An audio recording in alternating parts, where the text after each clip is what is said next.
So, how can we feel close to people even if we're not able to interact socially with them, if we're maintaining social distance? I saw a news article recently on people really struggling with being unable to, you know, be close to their friends and family. And of course, there are some extreme situations where people are actually quarantined and going through very, very scary situations. And there's no question that human contact, for example, physical human contact, greatly reduces our stress and can generate a feeling of well-being. Just being able to get a hug from someone. So there's a very, very powerful way of stimulating this reaction in our mind. I think what's most important is to recognize that this is a reaction. It is a mental reaction. It's a reflex that we have.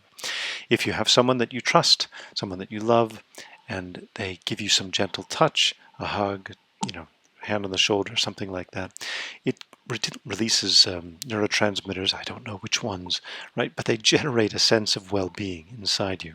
Now, of course, if it's someone who you don't like, don't trust, don't want coming close to you, and they touch you, it generates, again, neurotransmitters, the wrong ones, right? Feeling of disease, discomfort, and so forth.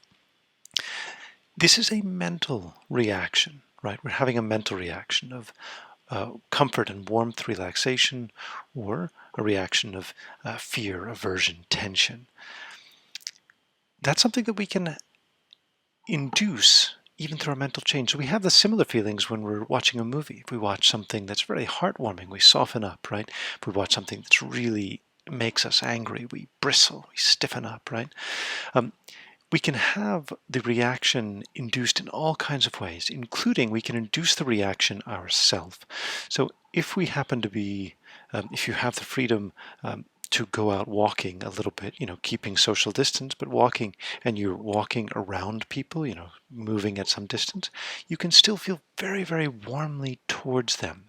In fact, we can exchange smiles, we can exchange good wishes, and you can feel, in fact, even closer to people. Maintaining that social distance can be, in fact, a way of recognizing that we're all in this frightening situation together, and actually a way of softening up and warming towards other people. Similarly, as we're looking at our coworkers going through similar situations, even if they're on the other side of the world, you can get that same feeling of closeness, of relaxation, because it's a mental reaction. You can stimulate it yourself by being humble, for example, recognizing that this is a great equalizer. This disease is a great equalizer. Nobody is immune. Doesn't matter, old, young, rich, poor. It's very rare in our society to find something that really equalizes us all, humbles us all, and induces some somewhat equal fear and uncertainty in all of our minds together. No question, some people can and do experience, greater effects and greater risks if they're economically vulnerable, for example. But nevertheless, we can still feel there is a common kinship, that we're really all in this together.